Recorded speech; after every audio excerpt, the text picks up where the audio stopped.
Apakah orang mati tahu bahwa mereka sudah mati? Pertanyaan ini sudah menghantui manusia sejak lama. Sejak manusia mulai sadar akan hidupnya sendiri, sejak itu pula manusia bertanya-tanya tentang kematian. Apa yang benar-benar terjadi ketika napas terakhir terlepas dari tubuh? Apakah seseorang menyadari bahwa ia telah meninggalkan dunia ini? Apakah ia tahu kemana dirinya pergi? Ataukah semuanya lenyap begitu saja dalam keheningan yang tak berujung? Bagi banyak orang, kematian terdengar seperti akhir dari segalanya. Kata itu sendiri terasa berat, sunyi, dan menakutkan. Kita cenderung menghindari topik ini karena kematian mengingatkan kita pada keterbatasan, kehilangan, dan sesuatu yang tidak bisa kita kendalikan. Namun dalam iman Kristen, kematian tidak dipandang sebagai penutupan terakhir atas kisah manusia. Kematian bukan akhir, kematian adalah peralihan. Kematian adalah pintu yang membawa manusia masuk ke kenyataan kekal. Itulah sebabnya, saat kita membahas pertanyaan, apakah orang mati tahu bahwa mereka sudah mati? Kita tidak boleh membangun jawaban di atas dugaan, ketakutan, atau cerita-cerita manusia. Kita harus kembali kepada firman Tuhan. Hanya kitab suci yang memberi terang tentang apa yang terjadi sesudah kematian. Dan hanya di sana kita menemukan penghiburan yang sejati. Dalam pandangan Kristen, manusia bukan hanya tubuh. Ada jiwa yang tidak musnah ketika tubuh berhenti bernapas. Tubuh memang kembali menjadi debu, tetapi jiwa tetap ada di hadapan Allah. Karena itu, kematian bukanlah pemusnahan diri manusia, melainkan pemisahan antara tubuh dan jiwa. Tubuh tertinggal di bumi, tetapi jiwa melangkah ke tahap berikutnya dalam keberadaannya. Rasul Paulus menyatakan pengharapan ini dengan sangat jelas ketika ia berkata bahwa terpisah dari tubuh berarti diam bersama-sama dengan Tuhan. Bagi Paulus, kematian bukan jurang kosong yang menelan segalanya. Ia memandang kematian sebagai saat ketika orang percaya meninggalkan tubuh fana dan masuk ke hadirat Allah. Inilah yang membedakan iman Kristen dari pandangan dunia yang melihat maut hanya sebagai penutup tanpa harapan. Karena itu, orang Kristen tidak dipanggil untuk hidup dalam ketakutan terhadap kematian. Kita memang tetap merasakan duka karena perpisahan itu nyata dan menyakitkan. Kita tetap menangis ketika kehilangan orang yang kita kasihi. Namun iman memberi kita cara pandang yang berbeda. Kita tidak melihat kematian sebagai kegelapan mutlak, melainkan sebagai langkah menuju kekekalan. Di dalam Kristus, maut tidak lagi memegang kata terakhir. Lalu, apa yang terjadi sesudah seseorang mati? Alkitab mengajarkan bahwa setelah kematian, jiwa manusia tetap sadar dan menghadapi realitas rohani yang ditetapkan Allah. Kematian bukanlah tidur tanpa akhir yang membuat jiwa lenyap dalam ketidaksadaran.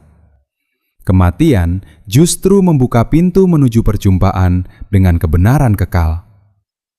Ada penghakiman, ada pertanggungjawaban, dan ada tujuan akhir yang tidak bisa diubah lagi setelah hidup di dunia selesai. Disinilah banyak orang mulai merasa gentar. Sebab jika kematian adalah pintu, maka kemana pintu itu membawa kita? Iman Kristen menjawab dengan sangat tegas. Hidup ini penting karena menentukan kekekalan. Hubungan seseorang dengan Kristus tidak hanya memengaruhi hidupnya sekarang, tetapi juga nasib jiwanya sesudah mati. Dengan kata lain, kematian bukan sekadar peristiwa biologis. Kematian adalah momen rohani yang sangat serius. Namun kabar baik Injil terletak di sini.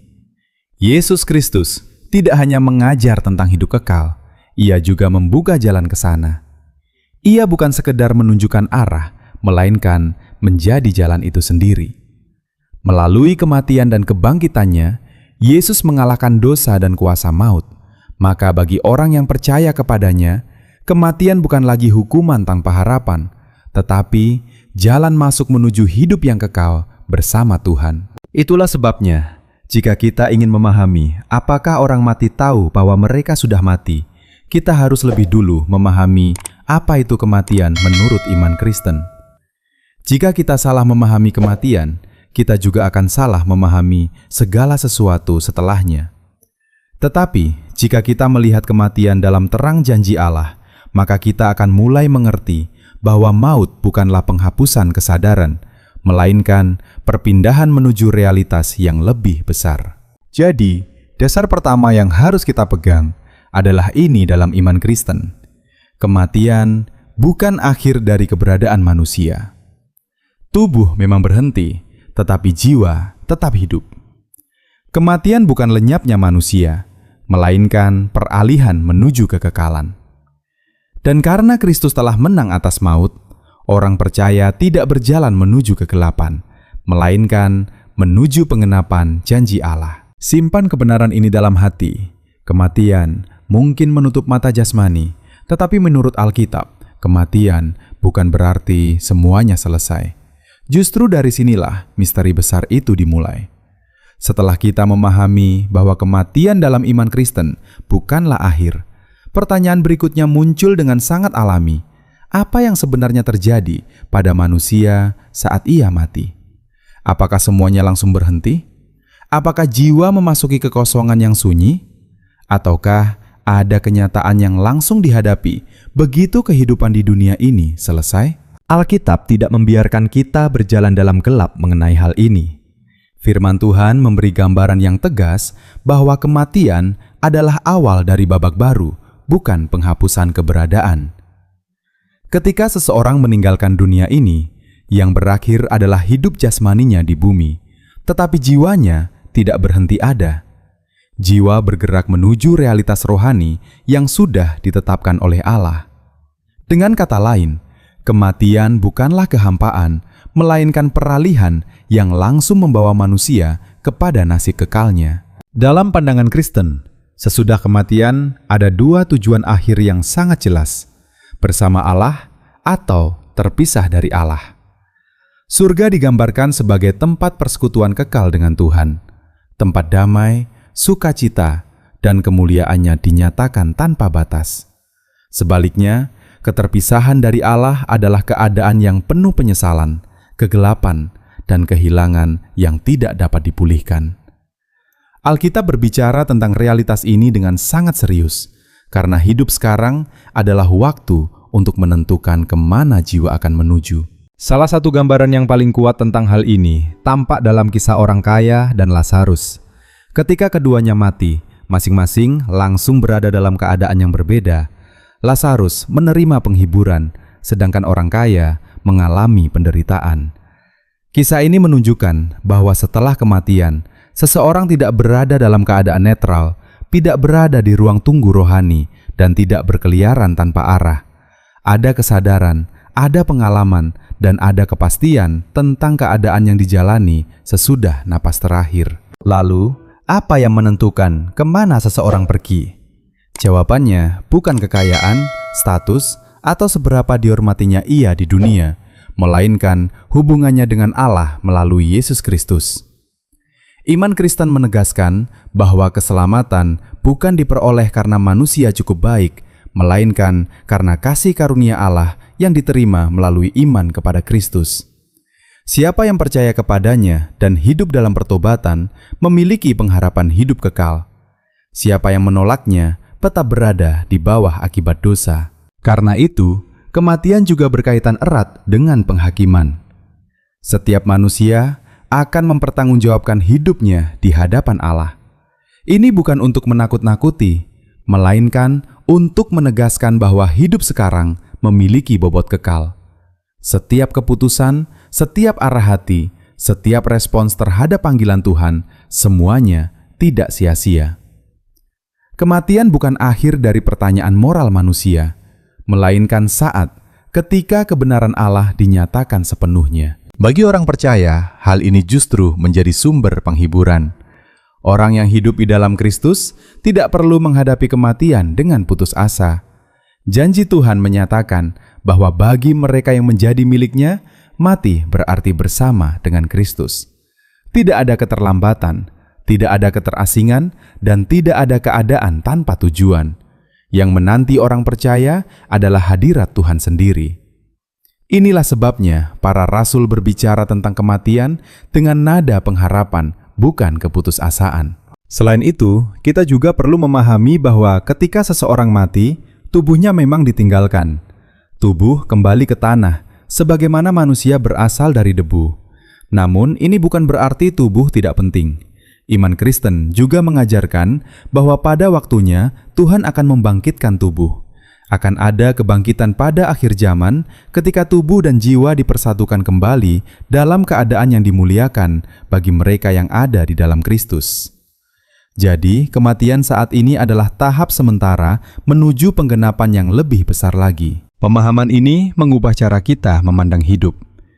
Jika setelah kematian ada kenyataan kekal yang langsung dihadapi, maka hidup sekarang bukan main-main. Hidup bukan sekadar tentang bertahan, mengumpulkan harta, atau mengejar kenyamanan.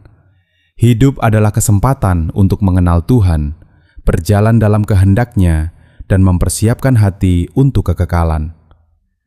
Kematian mengingatkan kita bahwa waktu di dunia terbatas, tetapi jiwa manusia tidak berakhir bersama tubuhnya. Maka saat kita bertanya apa yang terjadi ketika kita mati, jawaban Kristen sangat jelas.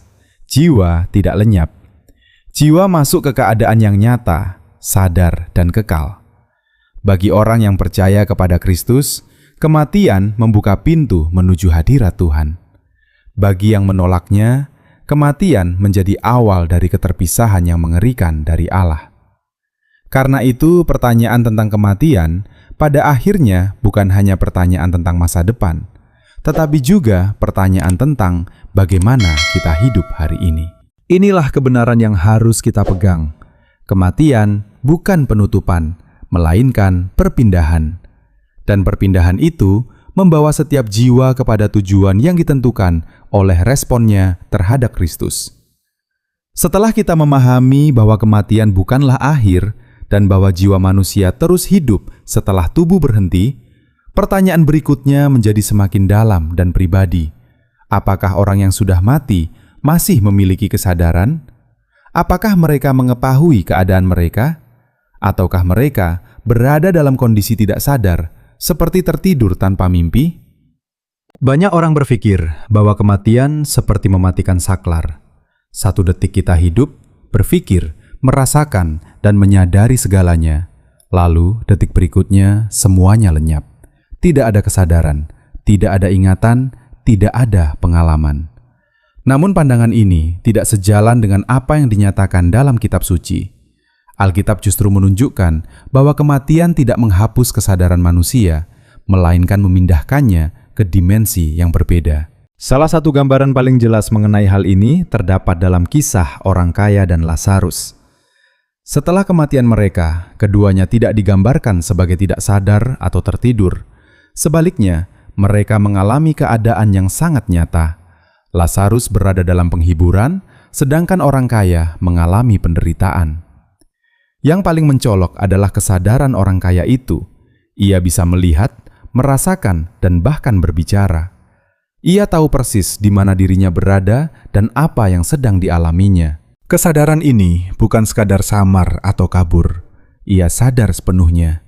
Ia tahu bahwa ia menderita.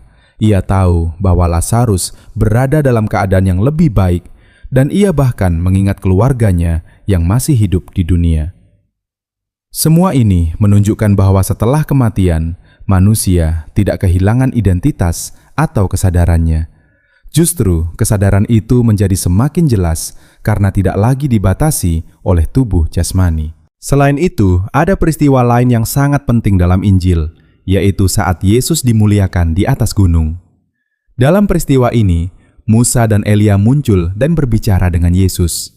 Padahal keduanya sudah lama meninggal sebelum peristiwa itu terjadi. Kehadiran mereka menunjukkan bahwa mereka tidak lenyap, tidak tertidur tanpa kesadaran, dan tidak berada dalam keadaan kosong. Mereka hidup, sadar, dan bahkan terlibat dalam percakapan yang nyata. Hal ini memberikan pemahaman yang sangat kuat bahwa kematian tidak menghapus keberadaan pribadi seseorang.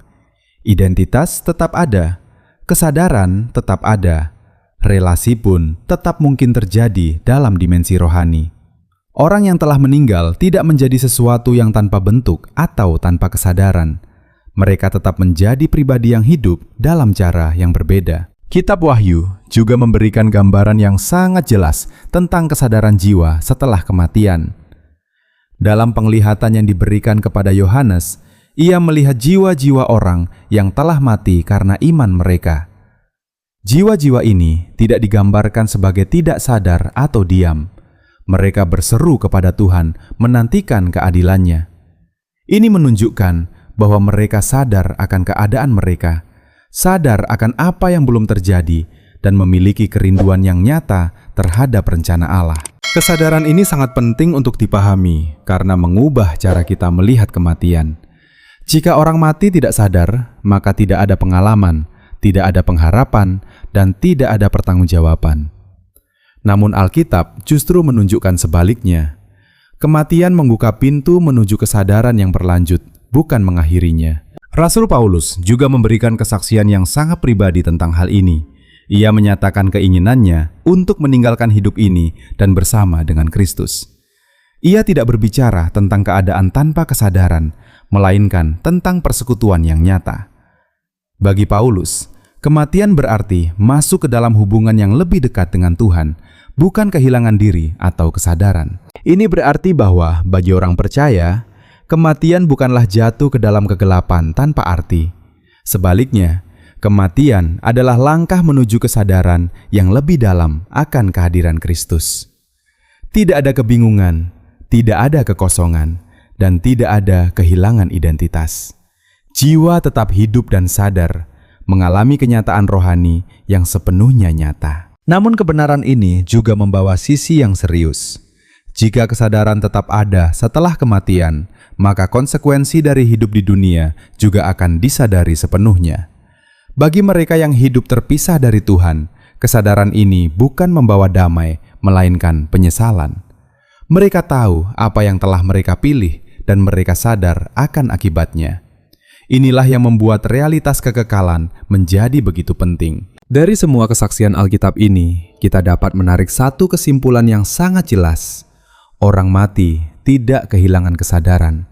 Mereka tahu, mereka sadar akan keadaan mereka, sadar akan tempat mereka berada, dan sadar akan kenyataan kekal yang mereka jalani. Kebenaran ini seharusnya mengubah cara kita hidup sekarang. Jika kesadaran tidak berakhir saat kematian, maka setiap keputusan yang kita ambil hari ini memiliki dampak yang melampaui hidup di dunia. Kita tidak hidup hanya untuk saat ini, tetapi untuk kekekalan. Simpanlah ini dalam hatimu. Kematian tidak memadamkan kesadaran. Justru membuka mata kita pada realitas yang tidak bisa kita hindari. Setelah kita melihat bahwa kesadaran tidak hilang setelah kematian, pertanyaan yang lebih dalam muncul. Apakah orang mati tahu bahwa mereka sudah mati? Apakah mereka menyadari momen ketika mereka meninggalkan tubuh mereka? Ataukah perpindahan itu terjadi tanpa mereka pahami? Alkitab memberikan beberapa gambaran yang membantu kita memahami hal ini dengan lebih jelas. Kematian bukanlah peristiwa yang membingungkan bagi jiwa. Bukan sesuatu yang membuat manusia terjebak dalam ketidaktahuan. Sebaliknya, Kitab Suci menunjukkan bahwa ada kesadaran akan perpindahan itu sendiri. Jiwa tidak tersesat tanpa arah, melainkan menyadari apa yang sedang terjadi dan kemana ia pergi. Salah satu contoh yang sangat kuat adalah kisah Stefanus, martir pertama dalam gereja mula-mula. Saat ia menghadapi kematian dengan cara yang sangat tragis, dirajam oleh orang-orang yang menolak kebenaran, ia tidak berada dalam kebingungan atau ketakutan tanpa arah. Justru, dalam detik-detik terakhir hidupnya, ia melihat langit terbuka dan Yesus berdiri di sebelah kanan Allah. Dengan penuh kesadaran, ia berkata, "Tuhan Yesus, terimalah rohku." Perkataan ini menunjukkan sesuatu yang sangat penting. Stefanus tahu bahwa ia sedang mati. Ia sadar bahwa rohnya akan meninggalkan tubuhnya. Ia juga tahu kepada siapa ia akan pergi. Tidak ada kebingungan, tidak ada ketidaksadaran. Ada kejelasan, ada keyakinan, dan ada kesadaran penuh akan perpindahan dari dunia ini menuju hadirat Tuhan. Hal ini memberi kita gambaran bahwa kematian bagi orang percaya bukanlah pengalaman yang gelap dan tidak dimengerti. Sebaliknya, ada kesadaran yang menyertai momen itu. Jiwa tidak tiba-tiba tersadar di tempat lain tanpa mengetahui apa yang telah terjadi. Ia mengetahui bahwa ia telah melewati batas antara hidup dunia dan kekekalan. Kita juga bisa melihat prinsip ini dalam perkataan Yesus kepada penjahat di salib. Ketika penjahat itu bertobat dan memohon belas kasihan, Yesus menjawab bahwa pada hari itu juga ia akan bersamanya di dalam Firdaus. Perkataan ini menunjukkan bahwa tidak ada masa tunggu tanpa kesadaran. Tidak ada keadaan di mana jiwa tertidur dan tidak tahu apa yang terjadi. Justru ada kepastian langsung dan kesadaran akan keberadaan bersama Kristus. Ini berarti bahwa saat seseorang meninggal, jiwanya tidak masuk ke dalam ruang kosong tanpa pengalaman. Ia langsung masuk ke dalam realitas yang nyata, dan ia sadar akan keadaan itu. Ia tahu bahwa ia telah meninggalkan dunia ini. Ia tahu kemana ia pergi, dan ia mengalami keadaan tersebut dengan kesadaran penuh. Namun kesadaran ini tidak selalu membawa damai. Dalam kisah orang kaya yang kita bahas sebelumnya, kita melihat bahwa ia tidak hanya sadar akan penderitaannya, tetapi juga sadar bahwa ia telah melewati batas yang tidak bisa diubah lagi. Ia tahu bahwa hidupnya di dunia telah selesai, dan ia memahami konsekuensi dari pilihannya. Kesadaran ini membuat penyesalan menjadi sangat nyata. Di sisi lain, bagi mereka yang ada di dalam Kristus, kesadaran ini justru membawa penghiburan. Mereka tidak memasuki kekekalan dengan kebingungan atau ketakutan, tetapi dengan pengenalan bahwa mereka telah tiba di tujuan yang dijanjikan Tuhan. Mereka tahu bahwa mereka telah berpindah dari dunia yang penuh kelemahan ke dalam hadirat Allah yang penuh kemuliaan. Ada juga pandangan yang mengajarkan bahwa jiwa manusia tertidur setelah kematian hingga hari kebangkitan. Namun, jika kita melihat keseluruhan kesaksian Alkitab, gambaran yang muncul justru berbeda. Jiwa tidak digambarkan sebagai tidak sadar, melainkan aktif, sadar, dan mengalami realitas rohani. Mereka yang mati tidak berada dalam ketidaktahuan, tetapi dalam kesadaran akan keadaan mereka. Pemahaman ini sangat penting, karena menjawab pertanyaan inti kita. Apakah orang mati tahu bahwa mereka sudah mati? Jawabannya, berdasarkan kesaksian kitab suci adalah ya. Mereka tidak hanya sadar akan keberadaan mereka setelah kematian, tetapi juga sadar bahwa mereka telah meninggalkan hidup di dunia. Kesadaran ini mencakup 3 hal. Pertama, mereka sadar bahwa mereka telah mati secara jasmani. Kedua, mereka sadar akan keadaan baru yang mereka masuki. Ketiga, mereka sadar akan hubungan mereka dengan Allah, apakah itu dalam persekutuan atau dalam keterpisahan. Kebenaran ini membawa kita pada refleksi yang sangat pribadi. Jika suatu hari kita akan menghadapi momen itu dengan kesadaran penuh, maka hidup kita sekarang menjadi sangat berarti. Kita tidak sedang berjalan menuju sesuatu yang tidak kita pahami. Kita sedang berjalan menuju pertemuan yang nyata yang akan kita sadari sepenuhnya ketika waktunya tiba. Jadi, kematian bukan hanya tentang berhentinya kehidupan fisik. Kematian adalah peralihan yang disadari. Dan kesadaran itu akan membuka mata kita pada kenyataan kekal yang tidak bisa diubah lagi. Peganglah kebenaran ini ketika saat itu tiba. Tidak akan ada kebingungan. Jiwa akan tahu, akan melihat, dan akan mengerti. Setelah kita memahami bahwa kematian adalah perpindahan yang disadari dan bahwa jiwa tetap hidup serta sadar, muncul pertanyaan lain yang sering tidak terpikirkan namun sangat penting. Apakah ada keterlibatan makhluk rohani dalam momen kematian dan setelahnya? Apakah manusia berjalan sendiri menuju kekekalan? Ataukah ada peran dari malaikat dan roh dalam perjalanan tersebut? Alkitab memberikan gambaran yang sangat menguatkan tentang hal ini. Kita tidak sendirian, baik dalam hidup maupun dalam kematian. Tuhan tidak membiarkan manusia berjalan menuju kekekalan tanpa penyertaan. Ada kehadiran makhluk rohani yang melayani sesuai dengan kehendaknya. dan peran mereka bukan sekedar simbolis, tetapi nyata. Salah satu gambaran yang paling jelas terdapat dalam kisah Lazarus. Ketika ia meninggal, dikatakan bahwa ia dibawa oleh malaikat ke tempat penghiburan. Ini bukan hanya bahasa puitis, tetapi sebuah pernyataan rohani yang dalam.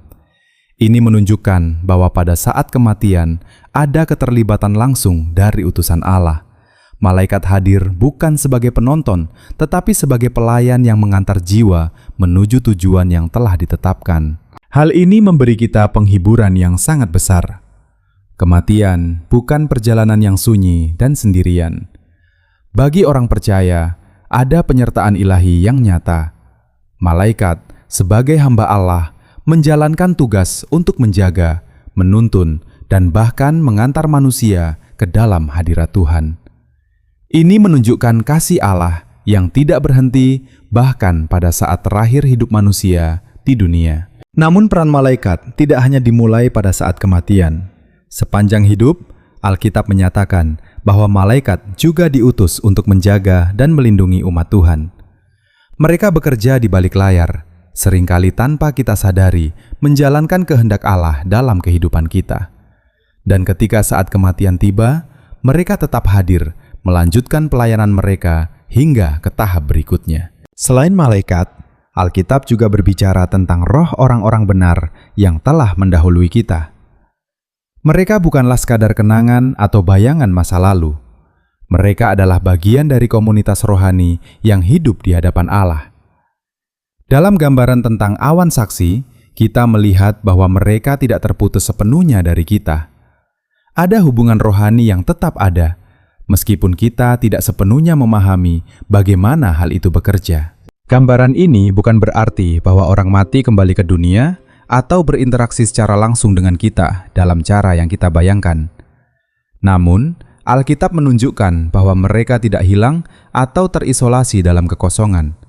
Mereka hidup dalam hadirat Tuhan dan menjadi bagian dari rencananya yang lebih besar. Mereka menyaksikan, mereka menantikan penggenapan, dan mereka berada dalam keadaan yang sadar. Ini memberikan perspektif yang sangat indah tentang kehidupan setelah kematian. Kita tidak memasuki dunia asing yang kosong. Kita masuk ke dalam realitas rohani yang hidup, di mana Allah berkuasa, malaikat melayani, dan umatnya yang telah mendahului berada dalam hadiratnya. Yesus sendiri juga mengajarkan bahwa malaikat memiliki hubungan yang dekat dengan umat Tuhan. Mereka berdiri di hadapan Allah, melayani kehendaknya, dan memperhatikan kehidupan manusia. Ini menunjukkan bahwa dunia rohani tidak terpisah sepenuhnya dari dunia kita. Ada keterhubungan yang nyata, meskipun tidak selalu terlihat oleh mata manusia. Selain itu, Alkitab juga menggambarkan bahwa malaikat bersukacita atas pertobatan manusia.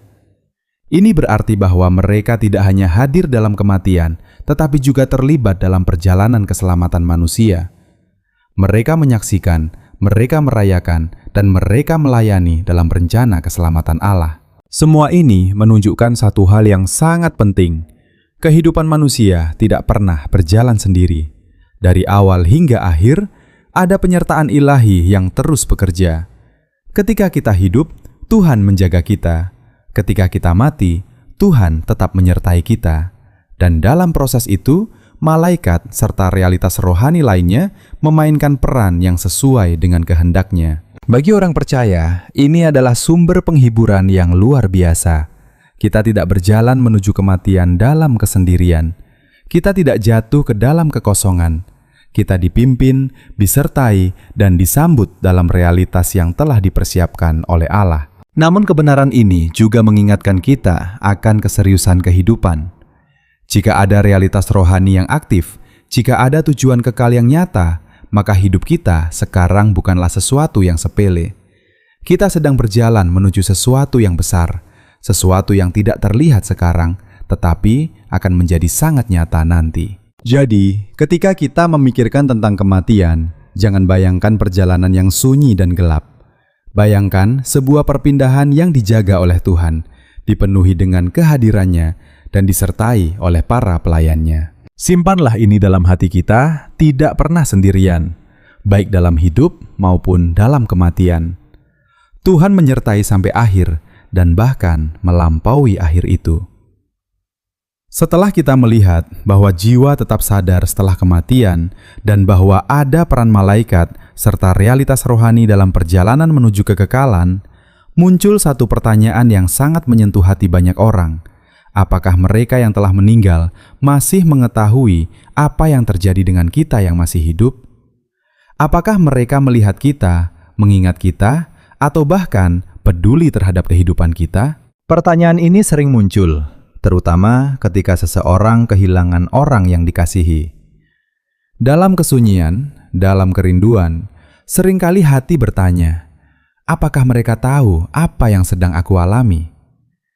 Ini bukan sekedar rasa ingin tahu, tetapi juga kebutuhan akan penghiburan. Kita ingin tahu apakah hubungan itu benar-benar berakhir, ataukah masih ada sesuatu yang tetap terhubung secara rohani. Alkitab tidak memberikan jawaban yang sepenuhnya rinci tentang bagaimana hubungan antara yang hidup dan yang mati bekerja. Namun ada beberapa bagian yang memberi kita gambaran bahwa orang-orang yang telah meninggal, khususnya mereka yang ada di dalam Tuhan, tidak sepenuhnya terputus dari kenyataan yang kita jalani. Salah satu gambaran yang sangat kuat adalah tentang awan saksi yang mengelilingi kita. Istilah ini menunjukkan bahwa mereka yang telah mendahului kita dalam iman digambarkan seperti saksi yang menyaksikan perjalanan kita. Ini bukan sekadar metafora kosong. Ini menunjukkan bahwa ada kesadaran tertentu dari mereka terhadap kehidupan iman yang sedang kita jalani. Gambaran ini memberi kita perspektif bahwa kehidupan kita tidak berlangsung dalam ruang yang terisolasi. Kita adalah bagian dari komunitas yang lebih besar yang mencakup mereka yang masih hidup dan mereka yang telah lebih dahulu masuk ke dalam kekekalan. Mereka bukan bagian yang hilang, tetapi bagian yang telah melangkah lebih dahulu. Kisah orang kaya dan Lazarus juga memberikan petunjuk penting. Orang kaya yang berada dalam penderitaan tidak hanya sadar akan keadaannya sendiri, tetapi juga mengingat keluarganya yang masih hidup. Ia tahu bahwa saudara-saudaranya masih berada di dunia dan berpotensi mengalami nasib yang sama. Ia bahkan ingin mereka diperingatkan. Ini menunjukkan bahwa kesadaran setelah kematian tidak sepenuhnya terputus dari dunia yang ditinggalkan. Ada ingatan, ada kepedulian, dan ada kesadaran akan orang-orang yang masih hidup. Meskipun Alkitab tidak menjelaskan secara detail bagaimana hal ini terjadi, jelas bahwa hubungan itu tidak hilang begitu saja. Selain itu, dalam kitab Wahyu, kita melihat jiwa-jiwa yang berseru kepada Tuhan, menantikan keadilan atas apa yang terjadi di bumi. Ini menunjukkan bahwa mereka sadar akan peristiwa yang belum selesai. Mereka tahu bahwa sejarah masih berjalan. Mereka menantikan penggenapan janji Tuhan. Ini sekali lagi menunjukkan bahwa kesadaran mereka tidak terlepas sepenuhnya dari realitas dunia. Namun penting untuk dipahami bahwa kesadaran ini tidak berarti bahwa orang mati mengawasi kita setiap saat atau berinteraksi dengan kita secara langsung seperti yang sering dibayangkan dalam cerita-cerita populer. Alkitab tidak mengajarkan bahwa kita dapat berkomunikasi dengan mereka atau bahwa mereka hidup di sekitar kita dalam bentuk yang kita bisa rasakan secara fisik. Sebaliknya, yang ditunjukkan adalah bahwa mereka hidup dalam hadirat Allah, dan dari posisi itu mereka memiliki kesadaran yang berkaitan dengan rencana Allah yang lebih besar. Mereka tidak terikat pada dunia seperti sebelumnya, tetapi juga tidak sepenuhnya terputus dari kenyataan bahwa dunia ini masih berjalan menuju tujuan akhir yang telah ditetapkan Tuhan. Hal ini memberikan keseimbangan yang penting. Kita tidak perlu hidup dalam ketakutan atau dalam usaha untuk mencari hubungan dengan orang mati. Namun, kita juga tidak perlu berpikir bahwa mereka benar-benar lenyap tanpa jejak. Mereka hidup, mereka sadar, dan mereka berada dalam realitas yang lebih besar daripada yang bisa kita lihat sekarang. Bagi orang percaya, kebenaran ini membawa penghiburan yang lembut. Orang-orang yang kita kasihi yang telah meninggal dalam iman tidak hilang begitu saja. Mereka hidup di hadapan Tuhan. Mereka tidak lagi menderita. Mereka tidak lagi terikat oleh kelemahan dunia. Dan dalam cara yang hanya Allah sepenuhnya mengerti, mereka tidak terputus dari kisah besar yang juga kita jalani.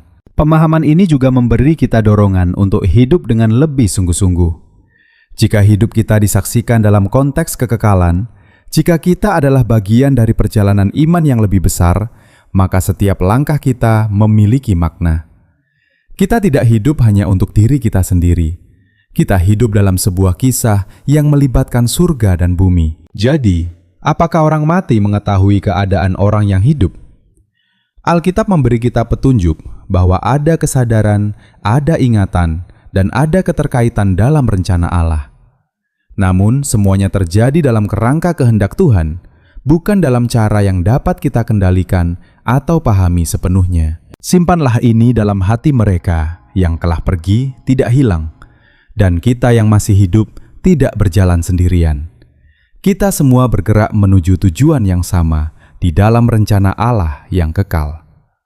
Setelah kita memahami banyak hal tentang kematian, kesadaran jiwa, serta keterkaitan antara yang hidup dan yang telah meninggal, kini kita sampai pada pertanyaan penting berikutnya. Bagaimana keadaan jiwa di antara saat kematian dan hari penghakiman terakhir? Apakah jiwa hanya menunggu dalam keheningan? Ataukah ada pengalaman nyata yang sudah dimulai, bahkan sebelum penghakiman akhir itu terjadi? Alkitab memberikan gambaran yang cukup jelas bahwa tidak ada masa kosong atau tidak sadar setelah kematian. Begitu seseorang meninggal, jiwanya langsung masuk ke dalam keadaan tertentu yang sesuai dengan hubungannya dengan Allah. Tidak ada ruang netral, tidak ada penundaan yang tanpa pengalaman. Kematian segera membawa jiwa kepada realitas yang nyata. Dalam kisah Lazarus dan orang kaya, kita melihat bahwa keduanya langsung mengalami keadaan masing-masing. Lazarus berada dalam penghiburan, sedangkan orang kaya berada dalam penderitaan. Tidak ada indikasi bahwa mereka menunggu dalam keadaan tidak sadar. Mereka sadar, mereka mengalami, dan mereka mengetahui keadaan mereka. Ini menunjukkan bahwa sebelum hari penghakiman terakhir, jiwa sudah berada dalam kondisi yang sesuai dengan arah hidupnya. Bagi orang benar, keadaan itu adalah damai, istirahat, dan persekutuan dengan Tuhan. Bagi mereka yang menolak Tuhan, keadaan itu adalah keterpisahan, penyesalan, dan penderitaan. Namun, penting untuk dipahami bahwa keadaan ini belum merupakan tahap akhir sepenuhnya. Alkitab juga mengajarkan bahwa akan ada kebangkitan pada akhir zaman. Pada saat itu, tubuh akan dibangkitkan dan dipersatukan kembali dengan jiwa. Kemudian akan ada penghakiman terakhir, di mana setiap orang berdiri di hadapan Allah untuk mempertanggungjawabkan hidupnya. Jadi, keadaan jiwa sebelum hari penghakiman dapat dipahami sebagai tahap sementara, tetapi bukan berarti tidak nyata. Justru, tahap ini sangat nyata, penuh kesadaran, dan sudah mencerminkan arah kekekalan yang akan datang. Ini bukan masa tidur tanpa pengalaman, melainkan masa di mana jiwa sudah merasakan sebagian dari kenyataan kekal. Dalam kitab Wahyu, kita melihat gambaran jiwa-jiwa yang berada di hadapan Allah, berseru dan menantikan keadilan. Mereka tidak digambarkan sebagai tidak sadar, tetapi sebagai pribadi yang hidup, sadar, dan aktif. Mereka menunggu penggenapan rencana Allah dengan kesadaran penuh. Bagi orang percaya, keadaan ini digambarkan sebagai istirahat. Namun, istirahat ini bukan berarti tidak sadar. Ini adalah istirahat dari penderitaan dunia, dari pergumulan, dari kesakitan. Jiwa berada dalam damai, dalam hadirat Tuhan, menantikan kebangkitan yang akan datang. Ada sukacita, ada penyembahan, dan ada pengharapan yang hidup. Sebaliknya, bagi mereka yang tidak hidup dalam Tuhan, keadaan ini adalah awal dari penderitaan yang berlanjut. Tidak ada kelegaan, tidak ada kesempatan kedua, dan tidak ada jalan kembali. Kesadaran mereka justru membuat keadaan itu semakin berat karena mereka memahami sepenuhnya konsekuensi dari pilihan hidup mereka. Kebenaran ini mungkin terasa berat, tetapi justru disinilah kita melihat betapa pentingnya kehidupan sekarang. Waktu yang kita miliki di dunia ini adalah kesempatan untuk menentukan arah kekekalan. Setelah kematian, tidak ada perubahan lagi. Keputusan sudah dibuat dan jiwa akan menjalani akibatnya. Namun bagi orang percaya, ini bukanlah kabar yang menakutkan, melainkan penghiburan. Kita tahu bahwa kematian bukan membawa kita ke dalam ketidakpastian. Kita tahu bahwa kita akan berada dalam tangan Tuhan. Kita tahu bahwa kita tidak akan tersesat atau hilang. Kita akan berada dalam hadirat-Nya, menantikan pengenapan janji-Nya. Pemahaman ini juga memberi kita cara pandang yang berbeda terhadap hidup. Kita tidak hidup hanya untuk hari ini. Kita hidup dengan kesadaran bahwa setiap langkah memiliki dampak kekal. Kita belajar untuk hidup dalam iman, dalam pertobatan, dan dalam hubungan yang benar dengan Tuhan. Pada akhirnya, keadaan jiwa sebelum penghakiman terakhir mengingatkan kita bahwa kematian bukanlah jeda kosong. Kematian adalah pintu menuju pengalaman yang nyata, sadar, dan kekal. Dan apa yang kita alami di sana sudah dimulai dari pilihan yang kita buat di sini. Simpanlah kebenaran ini dengan sungguh-sungguh. Hidup ini menentukan kekekalan, dan kekekalan itu tidak dimulai nanti, tetapi sudah ditentukan sejak sekarang.